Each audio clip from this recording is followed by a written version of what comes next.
नमस्कार मित्रों, आप सभी का स्वागत है आपके अपने यूट्यूब चैनल संस्कृत वाङ्मय में।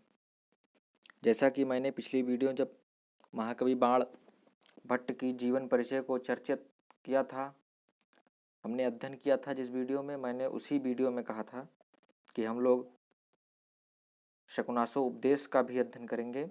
शकुनासो उपदेश का अध्ययन करने से पहले हम यह जानते हैं कि कादम्बरी जो ग्रंथ है बाण भट्ट द्वारा रचित है और कादम्बरी ग्रंथ का ही एक भाग है, कादम्बरी ग्रंथ का ही एक अंश है शकुनासो उपदेश। और शकुनासो उपदेश में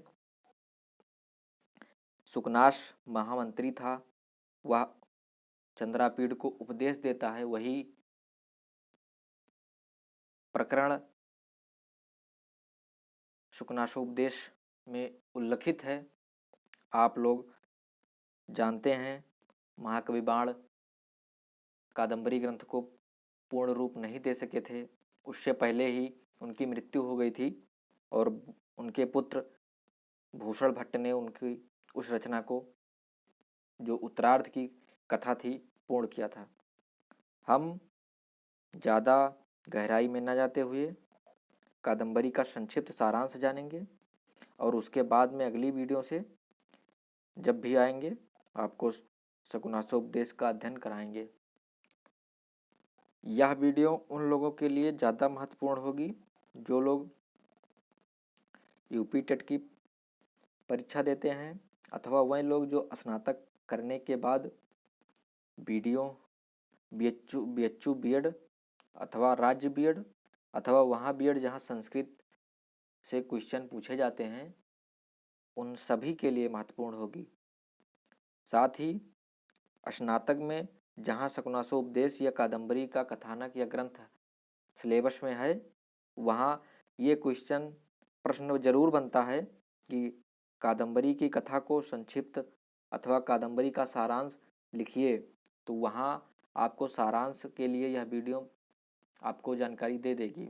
और कभी कभी टीजीटी, एलटी आदि ग्रंथों में भी सारांश से, उनके पात्र से, उनके चर्चा से, कैसी कथा है, कहाँ किसका जन्म हुआ था, कहाँ के राजा कौन थे, ऐसी बहुत सारी क्वेश्चन पूछ लेते हैं।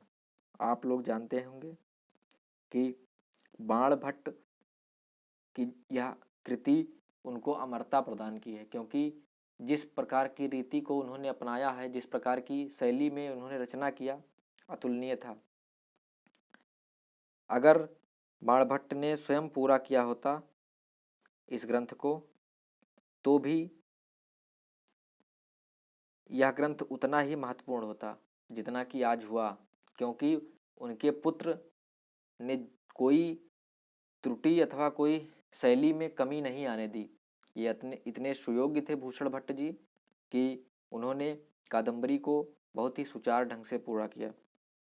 हम लोग आगे बढ़ते हैं। आप जानते हैं कादम्बरी कथा है, विधा का नाम इसका कथा है और हम लोग इसकी चर्चा करेंगे। यहाँ पर देख पा रहे होंगे बाणो उच्छिष्टम जगत सर्वम। ये आलोचकों ने कहा है कि समस्त साहित्य बाण की जूठन है। बाण की जो विधा थी, बाण की जो रचना शैली है, इतनी उत्कृष्ट है कि शब्द सौंदर्य इनके इस ग्रंथ में भरपूर मिलता है। कादम्बरी के रचनाकार आपको जान ही गए हैं, बाण भट्ट जी हैं। इसमें 3 जन्मों की कथा चलती है। ये उपजीव्य ग्रंथ है बृहद कथा सरित सागर का, जिसमें चंद्रापीड़ और वैशंपायन 2 मित्र हैं। इन्हीं के तीनों जन्मों की कथा है। और ये एक सुक आता है जिसको चंडाल कन्या पकड़ के लेके आती हैं महाराज शूद्रक के नगरी में, और वहाँ महाराज सुंदर के सामने वही सुक अपनी कहानी बताता है। उसी कहानी को लिखते हैं, वही कथा जो है आगे चलती है। कादम्बरी शब्द का अर्थ आप जानते हैं मदिरा है, और ये 2 भागों में विभक्त है, एक पूर्वार्ध और दूसरा उत्तरार्ध। पूर्वार्ध की रचना बाण भट्ट ने की है और उत्तरार्ध की रचना इनके पुत्र भूषण भट्ट ने की है। रीति पांचाली है। ध्यान में रखने का योग्य है कि पूछ लेगा कादम्बरी की रचना किस रीति में की गई है। पांचाली रीति की कवि है। उपजीव क्या है? बृहत कथा सरित सागर और बाण भट्ट जी द्वारा रचित है। 3 जन्मों की कथा चलती है, ये ध्यान रखना चाहिए कि 3 जन्मों की ये कथा है। चंद्रापीड़ और वैशंपायन 2 युगल जोड़े हैं, चंद्रापीड़ और कादम्बरी, और वैशंपायन का पहले जन्म में पुंडरीक रहते हैं और पुंडरीक का प्रेम महाश्वेता से रहता है। तो कादम्बरी का अर्थ मदिरा है, हम लोग चर्चा करेंगे। पूरे थोड़ा कन्फ्यूजिंग रहता है क्योंकि 3 जन्मों की कथा है, फिर भी बहुत ही सरल शब्दों में बहुत ही आसान से आपको पूरा समझ में आएगा। आप लोग वीडियो को लेकिन आराम से देखिएगा। इसमें 3 जन्मों की कथा है। चंद्रमा है, चंद्रापीड़ इन्हीं का जन्म है। पहले जन्म में चंद्रमा, दूसरे जन्म में चंद्रापीड़ और तीसरे जन्म में शूद्रक। चंद्रमा और इसमें पुंडरीक, वैशंपायन और शुक, ये इनका 3 जन्म है। कपिंजल एक घोड़ा जो इंद्रायुध नाम का घोड़ा बनते हैं, अश्व, उनका तीनों जन्म का है। पहले जन्म में कपिंजल, दूसरे जन्म में इंद्रायुध और तीसरे जन्म में फिर कपिंजल बन जाते हैं। रोहिणी पत्रलेखा ये दासी है और लक्ष्मी ये चंद्रमा है, ये पुंडरीक की माँ है। ये पुंडरीक की माँ रहती हैं पहले जन्म में लक्ष्मी, और ये फिर चंडाल कन्या बनती हैं। ठीक है, तीसरे जन्म में। ये तीसरा जन्म है और ये पहला जन्म है। आपको ध्यान में रखना है, यहाँ मैं लिख दे रहा हूँ, ये पहला जन्म, ये दूसरा जन्म, ये तीसरा जन्म। क्लियर हो जाएगा सब कुछ, आपको कोई स्किप करने की जरूरत नहीं है। आप यहाँ पर थोड़ा सा परिचय जान लें, उसके बाद में हम एक एक करके सभी का पूरा अच्छे से परिचय देखेंगे। पुंडरीक और कपिंजल जो हैं ये मित्र हैं। पुंडरीक और कपिंजल ये दोनों क्या हैं? मित्र हैं। यहाँ पर आप इनका संबंध जानने रहिए, मित्र हैं। और जो पुंडरीक की माँ है ये लक्ष्मी है। लक्ष्मी जो है ये माँ है। आपको ये दिख भी रहा होगा, लिखा भी है, मैंने लिख भी दिया है, माँ है। और पत्रलेखा दासी यही होती है। जब कि राजा बनते हैं, चंद्रापीड़ को युवराज बनाया जाता है, तो पत्रलेखा दासी और इंद्रायुध नाम का अश्व इनको चंद्रापीड़ को दिया जाता है और ये दिग्विजय पर चले जाते हैं चंद्रापीड़। तो आप ध्यान रखिएगा, पत्रलेखा दासी दूसरे जन्म की कथा है। आप ऐसे ही इनको एक तरह से इमेज बना लीजिए इसका आप दिमाग में। तो चंद्रमा पहले जन्म में, दूसरे जन्म में पुंडरीक चंद्रमा को श्राप दे देते हैं, और श्राप देने के बाद जब ये चंद्रमा दूसरा जन्म लेता है तो चंद्रापीड़ के रूप में जन्म लेता है, और चंद्रमा भी श्राप देता है पुंडरीक को, और पुंडरीक बनते हैं वैशंपायन। तो इस जन्म पहले जन्म में ये 2 लोग कैसे दूसरे जन्म में परिवर्तित हुए आप जान गए होंगे। तो क्वेश्चन इस तरह पूछेगा कि पुंडरीक को किसने श्राप दिया था, तो आपका उत्तर होगा कि चंद्रमा ने श्राप दिया था। अथवा चंद्रमा दूसरे जन्म में कैसे बना, चंद्रमा चंद्रापीड़ दूसरे जन्म में कैसे बना, तो आपका आंसर क्या होगा? पुंडरीक के श्राप के द्वारा। पुंडरीक श्राप देते हैं और चंद्रमा चंद्रापीड़ होकर आता है, जन्म लेता है। फिर चंद्रापीड़ शूद्रक के रूप में जन्म लेते हैं तीसरे जन्म में। शूद्रक जो कहाँ के राजा थे? विदिशा के राजा थे। और यही जब चंडाल कन्या, ये तीसरे जन्म में चंडाल कन्या जब सुख को लेकर कहाँ आती है? यही तो आती है विदिशा में, महाराज शूद्रक के पास। तो चंडाल कन्या सुख को शूद्रक के पास लेकर आती है और यहीं से कहानी बताते हैं, कथा को शुरुआत करते हैं। सुख ही कथा को बताता है कि वह कैसे, और यही 3 जन्मों की पूरी कथा चलती है यहीं से। कपिंजल पुंडरीक का मित्र है, और कपिंजल जो है जाते समय एक ऋषि से टकरा जाता है, और टकराने पर ऋषि श्राप देते हैं कि तुम घोड़ा अश्व बन जाओ, और वह अश्व बनकर इंद्रायुध नाम का आता है। और फिर पत्रलेखा जो है ये सरोवर के पास जाती हैं जब इनको लेकर के, तो इंद्रायुध जो है नया जन्म पाता है और कपिंजल बनता है। तो दूसरे जन्म में कपिंजल इंद्रायुध है। लक्ष्मी चंडाल कन्या बनती हैं। लक्ष्मी यहाँ रोहिणी की माँ है। और यहाँ देखिए आप, लक्ष्मी जो है पुंडरीक की माँ है। पुंडरीक की माँ लक्ष्मी है। यहाँ पर लक्ष्मी जो है पुंडरीक की रक्षा करती हैं, इसलिए यहाँ पर लक्ष्मी। और उसके बाद में जब सुख की रक्षा करनी होती है तो ये चंडाल कन्या के रूप में होती है। तो जहाँ भी सुख का नाम आएगा तहाँ आप ध्यान रखिएगा कि चंडाल कन्या हो गया, क्योंकि चंडाल कन्या से ही सुख का संबंध रहता है और पुंडरीक से किसका संबंध रहता है, लक्ष्मी का संबंध रहता है। और चंद्रापीड़ जब युवराज बनते हैं तो उनको इंद्रायुध नाम का अश्व और पत्रलेखा दासी मिलती है। तो जब ये जाते हैं और कादम्बरी से मुलाकात होती है और कादम्बरी की माँ जब बुला लेती हैं तो ये पत्रलेखा दासी को वहीं कादम्बरी के लिए छोड़कर चले आते हैं। हम लोग यहाँ तक जान गए हैं, सब आपको क्लियर हो गया होगा। अब हम आगे बढ़ते हैं और एक एक करके पूरी कहानी को जानेंगे।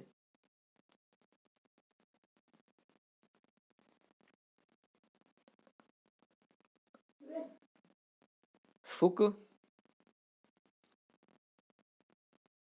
तीसरे जन्म की कथा से आप शुरू करेंगे और ऊपर जाते जाते पहले जन्म में और फिर बाद में हम पूरा कथा को समझ जाएंगे, सारांश उसका समझ जाएंगे।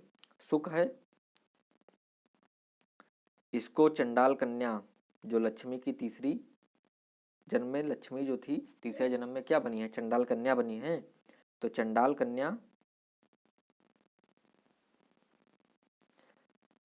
कन्या शुक को कहाँ लेकर आती हैं, शुक को चंडाल कन्या बिरसा नगरी शूद्रक के पास लेकर आती हैं। यहीं से ये देखिए, शुक को चंडाल कन्या शूद्रक के पास लेके आती हैं। अब आप जान लीजिए कि शूद्रक कहाँ का राजा है, शूद्रक के बारे में जान लीजिए। तो शूद्रक विदिशा के राजा हैं, ठीक है। शूद्रक कहाँ है, विदिशा के राजा हैं। और यहाँ पर शुक को शूद्रक के पास चंडाल कन्या लेकर आती है शुक को इनके पास। और फिर शुक अपना राजा की प्रशंसा में एक श्लोक कहता है, एक छंद पढ़ता है और उसके बाद में राजा उसकी वाणी को सुन करके अत्यंत विस्मित हो जाते हैं, क्योंकि आश्चर्य में पड़ जाते हैं कि शुक कैसे एक सुग्गा जो है प्रशंसा कर रहा है, उनका छंद पढ़ रहा है उनके। और उसके बाद में वह शुक से बात करते हैं और वार्तालाप में पूछते हैं कि तुम अपना वृतांत सुनाइए। तो तोता जो है, शुक जो है, अपना पूर्व जन्म की कथा सुनाने लगता है, जो कि महर्षि जाबाली के ऋषि के आश्रम में सुना था। महर्षि जाबाली के ऋषि के आश्रम में शुक ने जो अपनी पिछली जन्म की कथा सुनी थी वही महाराज शूद्रक को बताता है। तो शूद्रक, आपको ध्यान रखना है, शूद्रक विदिशा के राजा हैं और शूद्रक को के पास शुक को कौन लेकर आई थी, तो आपको क्या आंसर देना होगा, चंडाल कन्या लेकर आई थी। शुक को शूद्रक के पास चंडाल कन्या लेकर आती है और वहां से शूद्रक से शुक कथा बताता है और कहता है कि मेरा जन्म जो है विंध्याटवी में एक सालमली के वृक्ष पर हुआ था। तो आपको ये ध्यान रखना होगा कि शुक का जन्म पूछ लेगा कहाँ हुआ था, तो शुक का जन्म कहाँ हुआ था, विंध्याटवी में सालमली वृक्ष के ऊपर। विंध्याटवी में सालमली वृक्ष के ऊपर हुआ था। और सालमली का मतलब होता है सेमर का वृक्ष। सालमली वृक्ष पर इनका जन्म होता है। सालमली वृक्ष पर इसका जन्म, शुक का जन्म हुआ था विंध्याटवी में। और जन्म के समय ही इसकी माता मर जाती हैं और इसका पिता ने इसका मतलब देखभाल किया।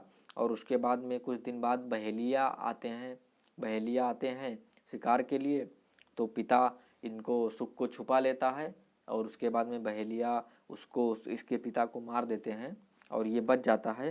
फिर भूखा प्यासा जब पड़ा रहता है तो वहीं से जाबाली ऋषि के जो पुत्र थे हारीत नाम के ऋषि, तो हारीत वहाँ से इनको पकड़ के ले आते हैं और उनका फिर पालन पोषण करते हैं शुक का।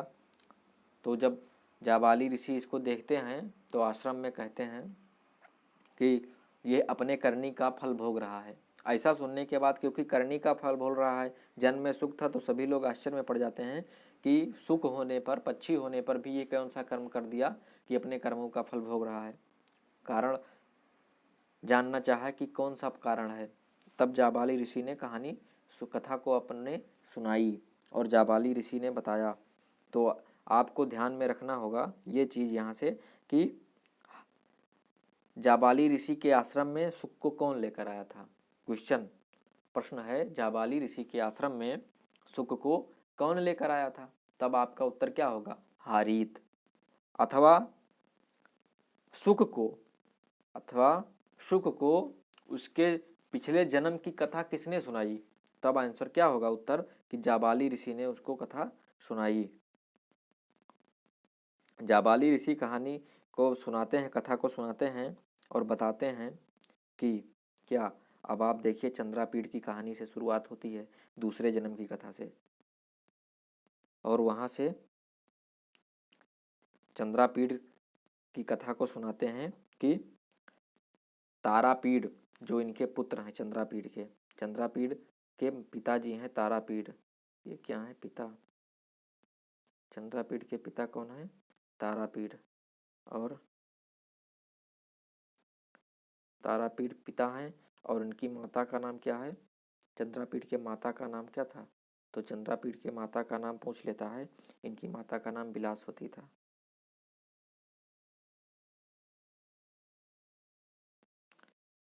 इनकी माता का नाम बिलासवती। आपको ध्यान रखना है, चंद्रापीठ के पिता का नाम तारापीठ और इनकी माता का नाम बिलासवती। समझ में तो आ ही रही होगी, राइटिंग थोड़ा गड़बड़ है, क्या करें, लेकिन समझ में आपको आ रहा होगा, कोई दिक्कत नहीं है। चंद्रापीठ की माता का नाम बिलासवती, और ये तारापीठ राजा कहाँ के थे?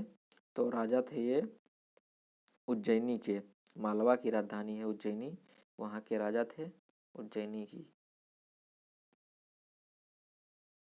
उज्जैनी के ये कहाँ क्या थे? राजा थे। तारापीठ, उज्जैनी के राजा थे तारापीठ। तो चंद्रापीठ के पिता का नाम तारापीठ। अब देखिए, चंद्रमा से चंद्रापीठ और चंद्रापीठ से शूद्रक। तो आप यहाँ से ध्यान करिएगा, कन्फ्यूजन कोई नहीं होना चाहिए कि चंद्रापीठ दूसरे जन्म की कथा है। दूसरे जन्म में चंद्रापीठ के पिता तारापीठ और माता बिलासवती। तो बताते हैं कि उज्जैनी विदिशा नगर की राजधानी उज्जैनी में तारापीठ नाम के राजा राज्य करते थे। जाबाली ऋषि ने कहानी शुरू किया और बताया, और उसी राज्य के मंत्री का नाम सुकनास था। सुकनास जिसने चंद्रापीठ को उपदेश दिया था, और सुकनासोपदेश एक प्रकरण ग्रंथ बना। तो सुकनास, हम इसको मिटाल देते हैं, गायब कर देते हैं, एक सेकंड, नोट करिएगा फिर वीडियो को और देखिए। तारापीठ के मंत्री का नाम, मंत्री कौन थे? सुकनास। मंत्री थे सुकनास। तारापीठ के मंत्री कौन थे? सुकनास। सुकनास के पुत्र का नाम क्या था? वैशंपायन। तो यहाँ से आप ध्यान रखिए, इनके ये किसके पुत्र थे? सुकनास के। सुकनास, और इनके माता का नाम क्या था? सुकनास के पत्नी का नाम मनोरमा, और माता का नाम इनके वैशंपायन की भी यही हो जाएगा, क्योंकि मनोरमा। तो वैशंपायन के माता का नाम मनोरमा और पिता का नाम सुकनास। सुकनास क्या है? मंत्री है। किसका? तारापीठ का। तारापीठ का मंत्री था सुकनास, और वैशंपायन के पिताजी भी है। और वैशंपायन जो है ये मित्र रहता है चंद्रापीठ का। तो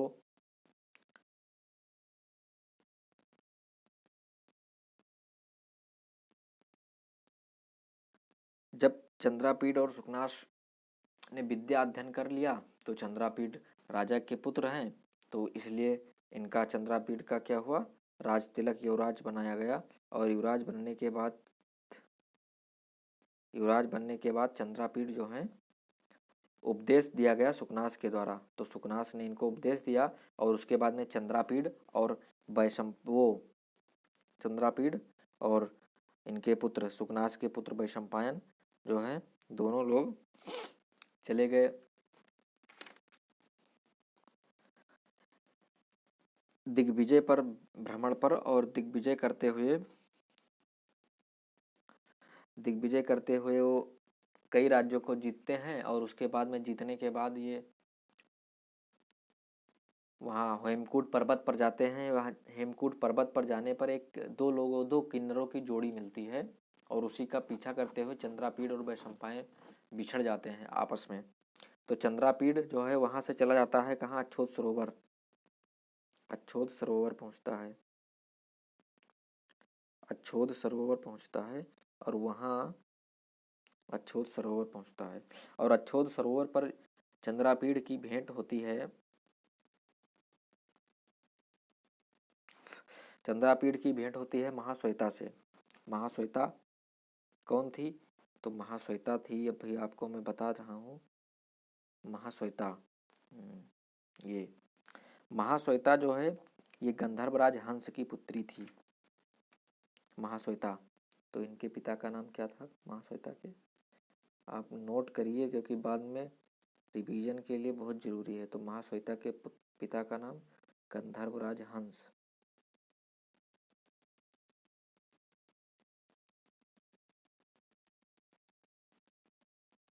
और महाश्वेता की सखी भी थी कौन?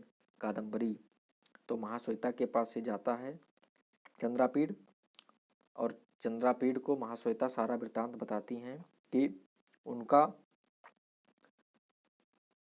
प्रेम पुंडरीक नाम का शिष्य, जो ब्राह्मण थे, पुंडरीक नाम के ब्राह्मण पुत्र थे, उनसे उनको प्रेम था।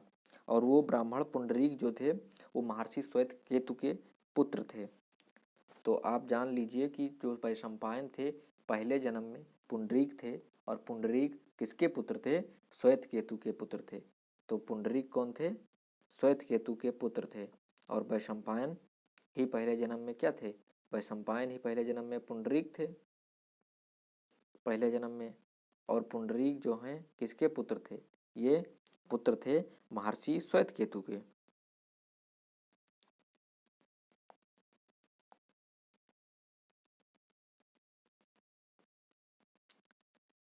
महाश्वेता और पुंडरीक दोनों एक दूसरे पर इतने आसक्त हो जाते हैं, बहुत आसक्त हो जाते हैं, अत्यंत आसक्त हो जाते हैं। तभी महाश्वेता की माँ आती है और महाश्वेता को बुला ले जाती है। और महाश्वेता को बुला ले जाने पर फिर पुंडरीक जो है, लक्ष्मी जो रक्षा कर रही थी पुंडरीक का, वो पुंडरीक कामजर में अपनी प्राण त्याग देता है। प्राण त्याग देता है और कपिंजल जो है मित्र था, तो वो जाकर महाश्वेता को बताता है कि महाश्वेता को बताता है कि पुंडरीक ने जो है काम पीड़ा में अपना प्राण त्याग दिया है। ऐसा सुनने के बाद जो है महाश्वेता बहुत ही उदास हो जाती है, बहुत व्याकुल हो जाती है और वह भी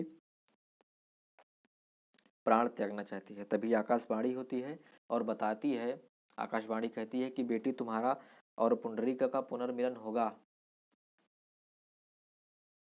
तो पुनर्मिलन होगा ऐसा कहने के बाद एक आकाशवाणी ही आकाश में जो है किसको, पुंडरीक के शव को उड़ा ले जाती है एक दिव्य।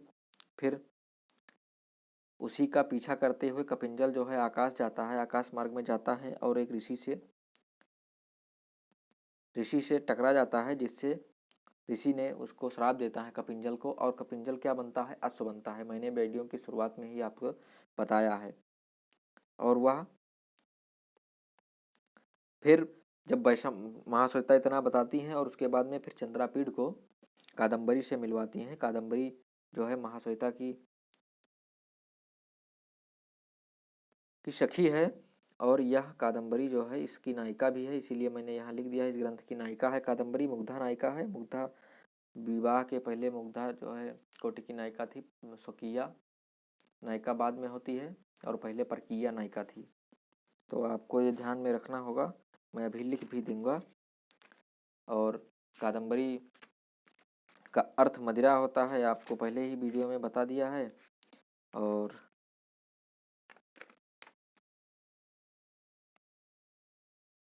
कादम्बरी जो है विवाह से पूर्व, तो यहाँ मैं लिख रहा हूँ केवल पूर्व, आप विवाह समझ लीजिएगा।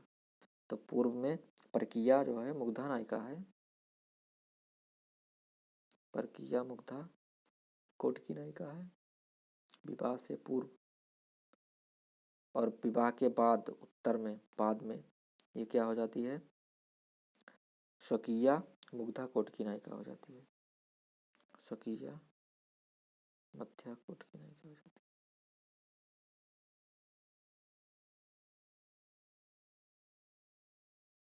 स्वकीया मध्या नायिका हो जाती है। और यही मैं बता दूं कि चंद्रापीड़ जो है वो धीरोदात्त नायक है। चंद्रापीड़ इसका नायक है जो धीरोदात्त नायक है।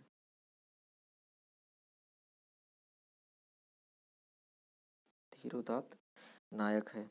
तो कादम्बरी को मिलाते हैं दोनों लोग, कादम्बरी और चंद्रापीड़ में प्रेम उत्पन्न होता है और चंद्रापीड़ जो है और कादम्बरी एक दूसरे से प्रेम करने लगते हैं।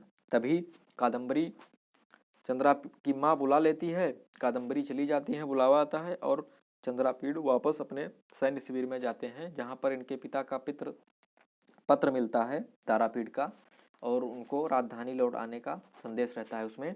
और चंद्रापीड़ वहाँ पर पत्रलेखा दासी को छोड़कर इंद्रायुध घोड़े के साथ वापस चले आते हैं। और वापस चले आने के बाद ही यहीं पर पूर्वार्ध की कथा समाप्त हो जाती है। और उसके बाद में जो कथा है वो बाण भट्ट जी के सुयोग पुत्र भूषण भट्ट ने जोड़ी है, तो लिखी है। और उसके बाद में उत्तरार्ध की कथा शुरू होती है। कई दिनों तक वैशंपायन के न लौटने पर चंद्रापीड़ जो है काफ़ी चिंतित होते हैं और उसके बाद में उनका खोज करने के लिए जाते हैं अच्छोद सरोवर पर।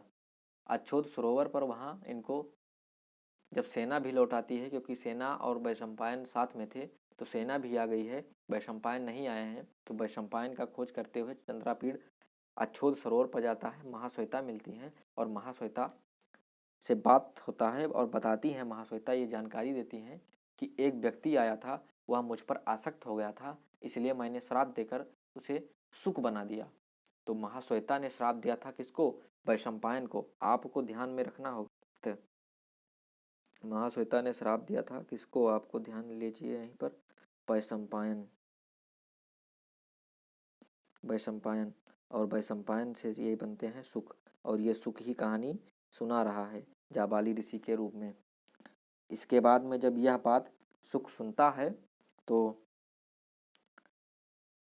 सुख सुनने पर चंद्रापीड़ जब ये बात सुनता है महाश्वेता से, तो चंद्रापीड़ अपने मित्र के दुख में इतनी दुखी हो जाता है कि वहीं पर प्राण त्याग देता है। और चंद्रापीड़ जो है जब प्राण त्याग देता है अपने दुख के कारण, तो वह जन्म लेता है शूद्रक के रूप में, और वैशंपायन जो जन्म ले चुका है सुख के रूप में, और लक्ष्मी जो है वो जन्म ले चुकी हैं चंडाल कन्या के रूप में, और पत्रलेखा दासी जो है वो कादम्बरी के साथ हैं दूसरे जन्म में ही, तीसरे जन्म में वो नहीं है। ठीक, तो कादम्बरी भी जब यह जानती हैं कि महाश्वेता बताती हैं कि चंद्रापीड़ नहीं रहे अब, तो वह भी दुख के कारण अपना प्राण त्यागना चाहती है, पर उनको भी आकाशवाणी रोक लेती है और कहती है कि आपका पुनर्मिलन होगा, आप इनके शव को सुरक्षित रखिए। तो दोनों सखियां फिर तपस्या करने लगती हैं। और इधर शुक जब यह बात जानता है, इतनी बात सुनता है, तो वह स्नेह उत्पन्न होता है, प्रेम उत्पन्न होता है महाश्वेता के प्रति शुक का, क्योंकि पिछला जन्म याद आता है कि मैं पिछले जन्म में शुक नहीं वैशंपायन था, और वैशंपायन से पिछले जन्म में कौन था, वो पुंडरीक था। तो जब पिछला जन्म याद आता है पुंडरीक को रूप में, तो वह वहाँ से उड़ चलता है महर्षि के आश्रम से, और आश्रम से जब उड़ता है तभी चंडाल कन्या जो हैं तीसरे जन्म में लक्ष्मी के रूप में है, तो उन्हें पकड़ लेती हैं, जाल में फंस जाता है ये। और ये शूद्रक के पास, जो चंद्रापीड़ के बाद में शूद्रक का जन्म हुआ है, चंद्रापीड़ से तीसरा जन्म में शूद्रक जो विदिशा के राजा हैं उनके पास ले आती है, और शुक यह कहानी बताता है। जब शुक ये जान पाती है, सुख से यह जान पाते हैं शूद्रक जी, जो चंद्रापीड़ हैं शूद्रक जान पाते हैं, तो अपना प्राण त्याग देते हैं दुख के कारण। और उसके बाद में चंद्रापीड़ के शरीर में दूसरे जन्म में चंद्रापीड़ के रूप में वो फिर जो थे वही जन्म लेते हैं। और इधर शुक का भी श्राप काल तब तक समाप्त हो जाता है, और शुक जो है पुंडरीक बनता है, और उसके बाद में दोनों का विवाह होता है और अंतिम में सब सुखाल हो जाते हैं। और पुंडरीक जब जीवित हो जाते हैं तो पुंडरीक का विवाह महाश्वेता से हो जाता है और चंद्रापीड़ का विवाह कादम्बरी से हो जाता है और उसके बाद में दोनों लोग आनंद पूर्वक जीवन बिताने लगते हैं। तो ये सारांश है आपका और सब कुछ आपने इसमें जाना है सारांश के रूप में ही। अब मैं वीडियो में जो है इसका PDF भी डाल दूंगा और आप लोग देखिए, चैनल को सब्सक्राइब करिए, सपोर्ट करिए। और बीएड के जो छात्र हैं जो एंट्रेंस देना चाहते हैं BHU बीएड के लिए, फार्म आएगा जब तब फार्म डालिएगा, उससे पहले प्रिपरेशन करिए। 20 नंबर का संस्कृत लगभग पूछता है, 20 क्वेश्चन पूछता है।